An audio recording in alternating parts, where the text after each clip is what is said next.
السلام عليكم ورحمة الله تعالى وبركاته.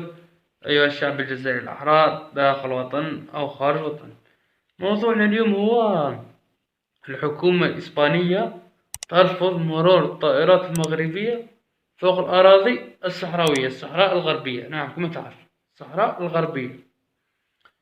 ما خوتي ماشي هذا ذل باللي الصحراء الغربية، هذو اللي يقولوا باللي بلادنا صحراء مغربية.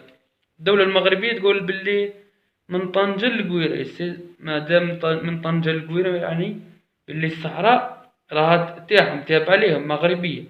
وكيفاه إسبانيا ترفض مرور الطائرات فوق الأجواء؟ يعني البلاد راهي مبيوعة كامل، باللي المغرب البلاد مبيوعة كومبلي.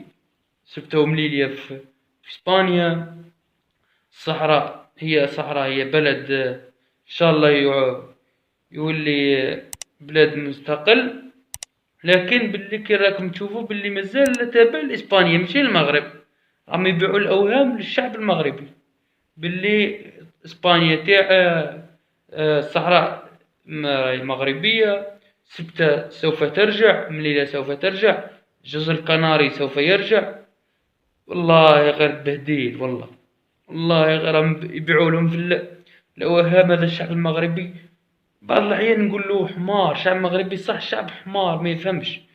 عاطيلو يبيعوا له في الكاشي ولا ما باليش، يدوخوا فيهم ويبيعوا لهم في الأوهام.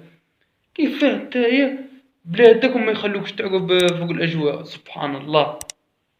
والله غير نحير أنا بعض الأحيان، يرولي يصرالي في المخ بلادهم وما يخلوهمش يعقبوا. هنا تفهم باللي المغرب مبيوعة من آخر حرف. يبيعولهم في الأوهام. والشعب راقد. الشعب يعرف يقول الجزائر راهي محررة كامل من العاصمة لأقصى منطقة في الجزائر. الله يبارك، قارة الجزائر قارة.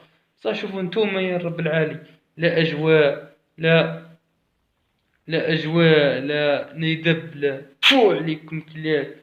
طايحين حنايا شو حنايا جيبوا الجماجم تاع جدودكم. جيبوا الجماجم محرونا البلاد كامل محرة. الله يبارك. شوفوا بلادكم انتم ما هي محرة، لا أرض لا جو لا والو. كلاب. الملك تاعكم هذاك راه باع البلاد، باعها هذاك جدو عطاولو فيلو باع زوج ولايات. هذا عطاولو ما باش عطاولو راه يبيع قاع البلاد، باع البلاد بالشعب. راه باعكم كومبلي يا الكلاب. فو عليكم. تحيا الجزائر، والسلام عليكم ورحمة الله تعالى وبركاته.